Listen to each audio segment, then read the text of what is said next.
ETF index mutual funds నేర్చుకుని stock మార్కెట్లో రాణించాలనుకుంటున్నారా? వెంటనే ఈ నెంబర్కి కాల్ చేయండి.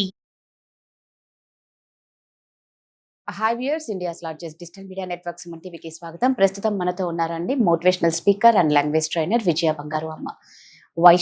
వైష్ణవి గురించి నిజంగా మాట్లాడాలి అంటేనే మాటలు రావు, బాధనే తన్నుకొస్తూ ఉంటది, దుఃఖము. మనకే ఇలా ఉంది అంటే వాళ్ళ పేరెంట్స్ పరిస్థితి ఇక అసలు వర్ణనాతీతం. ఆ భగవంతుడే వాళ్ళకి శక్తి ఇవ్వాలని కోరుకుంటున్నాం. అయితే కొంతమంది మాత్రం వైష్ణవిది లవ్ మ్యారేజ్, అరేంజ్ మ్యారేజ్ అని కొంతమంది నిజంగా అంటే వాళ్ళ వైష్ణవి తల్లిదండ్రులు కూడా వైష్ణవి భర్తని ఒక కొడుకులాగా చూసుకున్న పాపానికే ఈ రోజు వాళ్ళ బిడ్డ బలి అయింది. ముఖ్యంగా ఒక కన్న తల్లిదండ్రుల ఇంట్లోనే కన్న బిడ్డని కట్టుకున్న మొగుడు చంపాడు అంటే అది ఎంత రక్తం ఉడికిపోయే విషయం. సో వీటన్నిటి గురించి అమ్మని అడిగి తెలుసుకుందాం. అమ్మ నమస్తే. నమస్కారం. నేను అన్నట్లు ఫస్ట్ అమ్మ, కొంతమంది లవ్ మ్యారేజ్ అంటారు, కొంతమంది అరేంజ్డ్ మ్యారేజ్ అంటారు. రెండు అసలు పుట్టింట్లోనే బిడ్డను చంపుకోవడం పక్క రూమ్ లో అంటే అది నిజంగా ఊహించలేకపోతున్నాం. అందరికీ డౌట్ ఏంటి, అరే అంతగా ఒక చిన్న గొడవ జరిగేటప్పుడు బయటకి సౌండ్లు వినిపిస్తూ ఉంటాయి, మరి అంత కిరాతకంగా చంపినప్పుడు వైష్ణవి అరుపులు ఎవరికి వినిపించలేదా? అసలు ఏమైంది? అంటే ఇది ప్రీ ప్లాన్డ్ అండి. ఇది ప్రీ ప్లాన్డ్ గా మీరు అన్నట్టు, అంటే మనం ఒక వర్షన్ ఏమో అదేంటి అరేంజ్డ్ మ్యారేజ్, ఒక వర్షన్ ఏమో ప్రేమ పెళ్లి అంటున్నారు.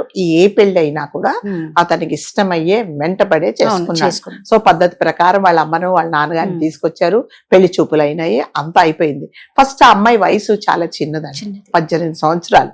అమ్మాయి అనింది, నాకు ఇంకా 2 సంవత్సరాల తర్వాత నేను ఆగి పెళ్లి చేసుకుంటాను ఇప్పుడు, ఎందుకంటే తల్లిదండ్రులు ఏం చేస్తారంటే మంచి కదా, మంచి సంబంధం కదా. అబ్బాయి అసలు యాక్చువల్ గా అనకూడదు, అంటే మనం బాడీ షేమింగ్ కలర్ గురించి చెప్పట్లేదు. ఈ అమ్మాయితో కంపేర్ చేసుకుంటే అబ్బాయి చూడడానికి అలా ఉన్నాడు. సరే ఈ అమ్మాయి అనింది, ఫస్ట్ చాలా చెప్పింది, వద్దు వద్దు చూడడానికి నల్లగా ఉన్నాడు ఈ అమ్మాయి అంటే. జనరల్ గా వీళ్ళ ఇంట్లో మనం చూసాం అందరూ కొంచెం కలర్ గా ఉన్నారు. సో వద్దు వద్దు అని చెప్పినా కూడా వాళ్ళ మదర్ ఏం చేసిందంటే, లేదు మంచి సంబంధం కదా నీకు, అంటే వచ్చారు కాబట్టి చేద్దామని చెప్పారు. చెప్పిన తర్వాత కూడా అమ్మాయి అయినా కూడా చెప్పింది వద్దు వద్దు అన్న తర్వాత కూడా కొన్ని రోజులు సరే చూద్దామని కొంచెం డిలే చేస్తే అతను ఏం చేశాడంటే, ఈ అమ్మాయి లేకపోతే నేను ఉండలేను, నేను చేసుకుంటా, ఈ అమ్మాయినే చేసుకుంటా, కాబలే వద్దు అంటే నేను చనిపోతాను అన్న స్థితికి వచ్చినప్పుడు వాళ్ళ మదర్ చెప్పింది, పాపం. చూసారా రాజుగారు, ఈ పాపం అనే 3 అక్షరాలు ఉంటాయి చూడండి. కొన్నిసార్లు మనం పాపం అంటే వాళ్ళ జీవితాలు వాళ్లే బలి తీసుకోవాల్సిన అవసరం, అంటే అగాత్యం పరిస్థితి వస్తుంది. లేకపోతే ఆ పాపం అన్న పాపానికి మనమే పోవాల్సిన పరిస్థితి వస్తుంది. సో ఇప్పుడు ఆ అమ్మాయి ఏం చేసిందంటే, ఆ పాపం అనింది. ఎవరు పాపం అన్నారా? తల్లి అన్నారు. ఎందుకమ్మా నీ కోసం అంత ఇదే ఉంటారు, మరి ఈ కాలంలో అంత బాగా చూసుకోండి, నీ కోసం నేను చనిపోతేనే అబ్బాయి అంటున్నాడు కాబట్టి చేసుకోమంటే, సరే తల్లిదండ్రులు చెప్పారు కానీ పెళ్లి చేసుకుంది. పెళ్లి చేసుకొని కూడా జస్ట్ ఒక 10 months అయింది అనుకుంటా, 10 నెలలు అయింది, అంతకంటే ఎక్కువగా అవ్వాల.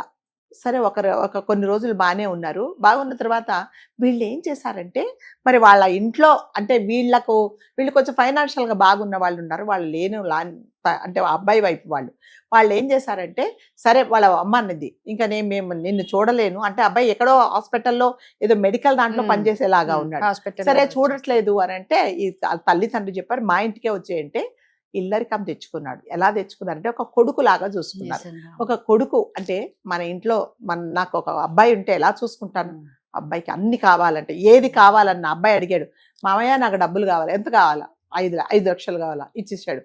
నాకు ఒక ప్లాట్ కావాలా, ప్లాట్ ఇది కావాలా అంటే, ఇది కాదు ఇంకొంచెం దూరంలో ఉండేది బెటర్గా ఉండేది, అది ఇచ్చేసాడు. ప్లస్ బంగారం చేయించారు, వీళ్ళకి ఇంట్లో ఏమి కావాలో అది ఇచ్చారు. ఈ అమ్మాయికి అన్ని చేశారు, ఎక్కడా తక్కువ లేదు. చెప్పులతో సహా ఎన్ని బట్టలు చెప్పులు అంటే, 1 అడిగితే 2 కొనిచ్చారు, 2 అడిగితే 10 స్తోమతకు మించి అప్పు చేసి స్తోమతకు మించి అప్పులు చేసి, ఎందుకు నా కూతురును బాగా చూసుకుంటాడు అన్న ఒకటే ఒక కోరికతో, ఒక ఆశతో చేశారు. సో మరి ఆ అబ్బాయి ఏం చేశాడంటే, కొన్ని రోజులు బాగానే ఉన్నారండి. అంటే మనం చెప్పుకోవడానికి నిజంగానే కడుపులో చాలా బాధేస్తుంది. అమ్మాయి 5 నెలల గర్భవతి తను.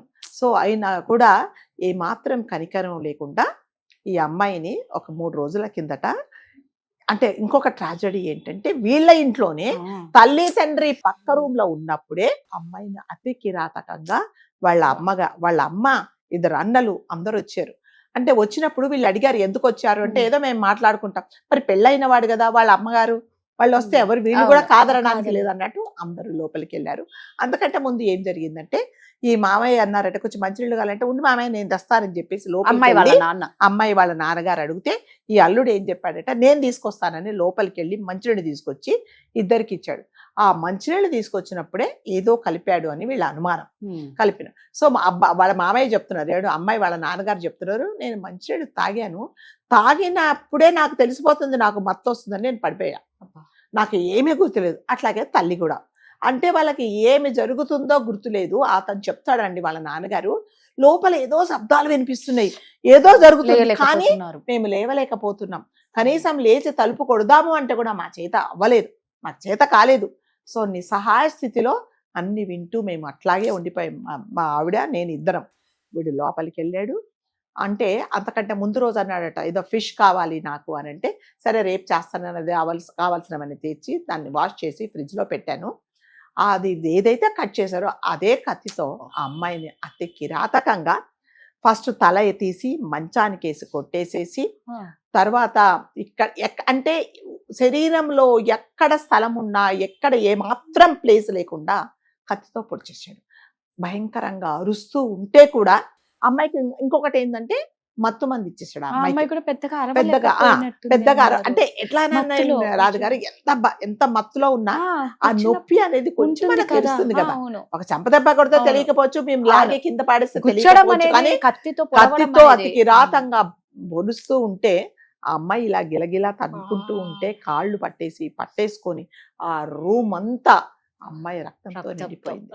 సో అల్లారు ముద్దుగా, అంటే వీళ్ళకి ఇద్దరు అబ్బాయిలు పుట్టిన తర్వాత మూడో అబ్బాయి వద్దు మూడో కాన్పు వద్దని హాస్పిటల్కి వెళ్ళి ఈ అమ్మాయి అబార్షన్ చేయించుకోవాలనుకుంటే వాళ్ళ మదరు, ఈ తండ్రి ఏం చేశారంటే ఏమో ఆడపిల్ల పుడుతుందేమో మన వంశంలో ఆడపిల్లలు లేరని నేను వెనక్కు తీసుకొచ్చాను మా ఆవిడని. తీసుకొచ్చి భగవంతుడి దేవల్ల మాకు ఆడపిల్ల పుట్టింది, మా వంశంలో ఆడపిల్లలు లేరు, అపురూపంగా ఒక మహారాణిలాగా చూసుకున్నాం. అలాంటిది ఇవాళ మా కళ్ళ ముందే మేము పక్కన ఉండంగానే ఇలా చంపేశాడు అంటే నిజంగా ఆ తల్లిదండ్రుల ఆవేదన ఎవ్వరు తీరవలేదండి. ఇదంతా జరిగిన తర్వాత పోలీసు వాళ్ళు అడిగారట ఈ అమ్మాయిది ఆధార్ కార్డు మరి కేసు ఫైల్ చేసుకోవడానికి. అంటే ఈ తండ్రి ఏం చేశారంటే అమ్మాయి ఎక్కడ ఏం పెట్టుకుంటుందో తెలియదు కదండి, పిల్లలు ఎవరైనా సరే మన పిల్లలు ఎక్కడేం పెడతారో తెలియదు. అట్లాగే ఈ తండ్రి ఆ రూమ్లోకి వెళ్తే రక్తంలో నేను నడుచుకుంటూ వెళ్ళానండి. నా పిల్ల రక్తంలో నేను నడుచుకుంటూ వెళ్ళి ఎక్కడ చూసినా దొరకలేదు. సరే కొంతమందికి ఒక అలవాటు ఉంటుంది కదా, పరుపుల కింద పెట్టుకుంటా, ఆ పరుపు ఎత్తి చూస్తేనట రాజుగారు దాంట్లో ఇన్ని టాబ్లెట్స్, ఇంజెక్షన్స్, నీడిల్స్ అన్నీ ఉన్నాయంట. అయ్యే ఇదేంటి ఇన్ని మందులు ఎందుకు వాడుతుంది, ఇన్ని ఇంజెక్షన్లు ఎందుకు ఉన్నాయి అని అతనికి డౌట్ వచ్చిందనమాట. కానీ నేనేం చదువుకోలేదు సార్, నాకు తెలియలేదు. మరి వీడు ఈ ఇంజెక్షన్లు ఎప్పటి నుంచి ఇస్తున్నాడో, ఎన్ని ఇచ్చాడో, అసలు ఈ టాబ్లెట్ ఏంటో కూడా నాకు తెలియదు, కడుపుతో ఉన్న అమ్మాయి మరి ఎందుకు ఇచ్చాడో కూడా మాకు తెలియదని చాలా హృదయ విదారకంగా ఏడుస్తూ చెప్పాడండి. అంటే ఇదంతా ముందు నుంచి ప్లాన్ చేశాడనమాట అతను. ఇంకొకటి ఏంటంటే ఇంజెక్షన్ వేసుకో అని ఎప్పుడైనా ఇచ్చేవాడు. సరే ఏదో పిల్ల కడుపుతో ఉంది కదా మంచి కోసమే ఇస్తున్నాడు అని అనుకున్నారు, కానీ ఇదంతా ప్రీ ప్లాన్డ్గా తను చేశాడు. అదే చెప్తున్నాడు, ఇన్ని దొరికాయి మాకు దాంట్లో. సో నేనేం చెప్పలేదు. మళ్ళీ అంటే వాళ్ళందరూ ఈ రూమ్ లాక్ చేసుకున్నారు పోలీస్ వాళ్ళు వస్తే నేను చెప్తాను, అవి కూడా హ్యాండ్ ఓవర్ చేసుకుంటారు వాళ్ళని చెప్పాడండి. సో ఇదేదో ఆవేశంతో చేసింది కాదు, ప్రీ ప్లాన్డ్గా కావాలని ఆ అమ్మాయిని అంటే హింసించి చంపాలని చేయడమే తప్ప ఇంకొకటి కాదు. నిజంగానే ఒకవేళ మన డౌట్ అందరూ ఏమంటారంటే వేరే అమ్మాయి అలా ఉన్నప్పుడు నువ్వు ధైర్యంగా చెప్పేసేయాలి, వదిలేయాల్సి. ఒక మనిషి ప్రాణాలు దట్టు గర్భవతి కదా, నీ వంశానికి ఒక పాపనో బాబునో ఇవ్వాల్సిన అమ్మాయిని నువ్వు అతి కిరాతకంగా చంపావు అంటే అదంతా ప్రీ ప్లాన్డేనండి. ఇది ఏదో అప్పటికప్పుడు ఆవేశంలో చేసింది కదా. దానికి తోడు ఒక తల్లి, వీళ్ళ ఎవరు అబ్బాయి వాళ్ళ అమ్మ, ఆమె కూడా ఒక ఆడదే, కడుపుతో ఉన్న అమ్మాయిని అలా చంపడం ఏంటి అనేది కూడా ఆలోచించకుండా అతి కిరాతకంగా చంపేశారండి.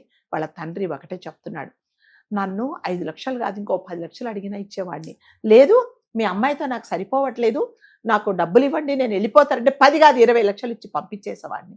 ఒక్క మాట నాకు చెప్పింటే బాగుంటుంది, ఏం గొడవలొద్దు మాకు, సింపుల్గా వెళ్ళిపోయేదాన్ని. సో మంచి వాళ్ళు అంటే మనుషులు పాపం అన్నారు కదా, ఎక్కడ పాపం అనిందంటే అయ్యో చనిపోతాడని పాపం పెళ్లి చేసుకున్న పాపానికి ఈ బిడ్డ బలి కావాలి. చాలా అమ్మాయిని చూస్తే ఇంకా లోకం తెలియని అమ్మాయి లాగా, ఏమీ తెలియదు అమ్మాయికి. అంటే అమ్మాయి చాలా ఓపికగా ఉండింది, కానీ అమ్మాయి ఓపికను పరీక్షించాడు అతను.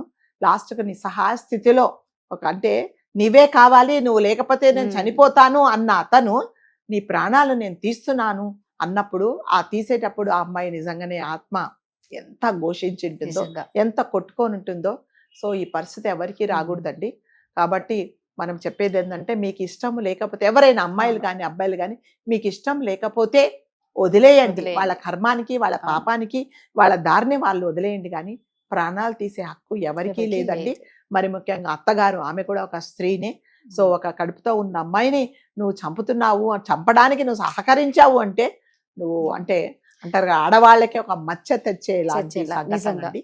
కాబట్టి అందరినీ మనం కోరుకుండేది ఒకటే, మీరు హింస చేసేటప్పుడు, ఒక మనిషిని చంపేటప్పుడు ఆ పరిస్థితుల్లో నా వాళ్ళు ఉండింటే, నేను ఎంత బాధపడతాను, దయచేసి ఒకసారి ఆలోచించుకోవాలి. ఈ అమ్మాయికి జరిగిన అన్యాయానికి ఎవరైతే దీనికి ప్రేరేపించిన వాళ్ళకి, చేసిన వాళ్ళకి కఠినంగా శిక్ష అనేది అందరూ అదే. ఇక అసలు ఉండకూడదని తండ్రి ఒకటే కోరుకుంటున్నారు. డిసైడ్ అయిపోయాడు. ఏం చెప్తున్నాడంటే, మీరేం కోరుకుంటున్నారని అందరు అడిగినప్పుడు నేనేం కోరుకుంటానండి, నా కూతురే పోయింది, నా ప్రాణమైన నా కూతురే పోయింది. సో వాడికి తగిన శిక్ష పడాలి. ఒకవేళ పడకపోతే వాళ్ళు ఎవరైనా రికమెండ్ చేసి అంటారు కదండి, అవును, ఇన్ఫ్లుయెన్స్ అవును, చేసి అవును. వాడిని బయటికి తీసుకొస్తే నేను తల నరికేసి నేను పోలీస్ స్టేషన్కి వెళ్తాను, అంతే, నేనేం కడుపుకొట్టు అంతకంటే ఏం అలాగే చేయను ఉంటది. అని చెప్పాడు. ఉంటుంది కదండి, ఎందుకు తండ్రి అన్న ఉండదమ్మా? తర్వాత కరెక్ట్. అసలు మనకే చూసే వాళ్ళకే కదా, అందరు చూసిన ప్రతి ఒక్కరు చంపేయండి చంపేయండి అని ఎందుకు అంటున్నారు? అంతే కదా మరి. సో కాబట్టి మనం ఏం కోరుకోవాలంటే, అంత కిరాతకంగా అతడు ఒక కడుపుతో ఉన్న అమ్మాయిని చంపాడు కాబట్టి ఎవ్వరు కూడా అతన్ని ఇన్ఫ్లుయెన్స్ చేయకుండా తగిన అవును. శిక్ష పడేలాగా ఉండాలని మనం కోరుకుందాం. ఇంకా థ్యాంక్ యూ.